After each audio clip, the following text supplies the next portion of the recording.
Time to set up our connections to Firebase. So what we do here is first of all start off from the Firebase library. We're going to import a Firebase module. So I don't know why they didn't use different names here, but they just didn't. So that's basically from your Firebase library, import the Firebase module. So from Firebase library, import a Firebase module, and this module in there contains everything you need to connect to Firebase and send your data off.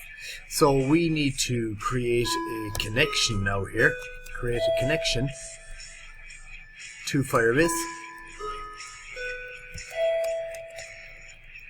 And to do that, we're going to first of all use a variable name called Firebase_con, which is going to act as our handler for this connection. Very easy when we see this later. And basically we use the word Firebase, which is our module, and in that module you need to use the command Firebase application. And you're going to give us two arguments here, argument 1 and argument 2. And argument 1 is going to be in quotes, which we'll see in a moment. So I'm just going to put that in there in quotes. And argument 2 is going to be the keyword none.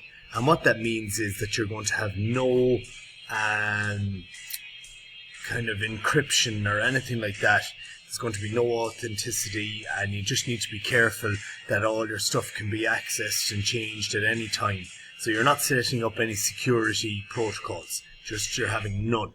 Now the argument 1, so if I go back here to my Firebase, or go to my Firebase I should say, this will allow me to select it. Yep, so go in here to Firebase, get started. It's going to be very quickly here, add a new project. So I'm just going to say here that this is called my safety circuit. Okay, continue. I'm going to go down there and select continue. I'm going to make sure I just default account for Firebase. Click create project and join me in a moment for the next part.